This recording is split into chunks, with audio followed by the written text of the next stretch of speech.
আপনারা প্রিয় কবি রচনা পড়ছেন না? অনেকে রবীন্দ্রনাথের, অনেকে কবি নজরুল প্রিয়। আপনি জানাবেন আপনার কি কবি নজরুল প্রিয় নাকি রবীন্দ্রনাথ ঠাকুর প্রিয়। তবে এখানে যারা কবি নজরুলের লিখতেন তারা একটি পয়েন্ট বেশি লিখতেন, সেটা কি? সৈনিক জীবন, যেটা রবীন্দ্রনাথের নেই। হ্যাঁ, এটা হলো নজরুলের জীবনের বাড়তি।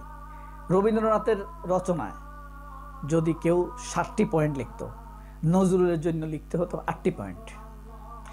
এখানে নজরুলের রচনা যারা লিখত তাদের আধা পয়েন্ট বা 1 পয়েন্ট বেড়ে যেত। রচনায় তখন ছিল 20।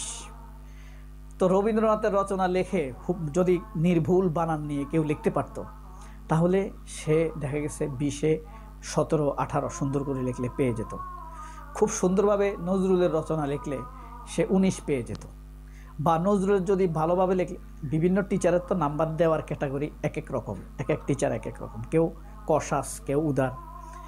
কেউ যদি 12 পেত রবীন্দ্রনাথ ঠাকুরের রচনায়, নজরুলের রচনায় সে 14 পেয়ে যেত। কারণ কি? ওই যে 1টি পয়েন্ট বেশি ছিল।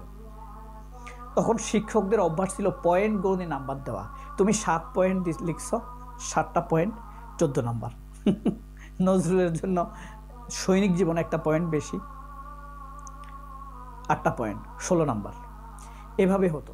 তো জামায়াতের একটি ক্যাম্পেইন বেশি, সেটা হলো সাইলেন্ট, জামায়াতের সাইলেন্ট ক্যাম্পেইন। এটাই বিএনপির জন্য ভয়াবহ হুমকি। সাইলেন্ট ক্যাম্পেইনটা কি? এটা বিএনপি পাবে না।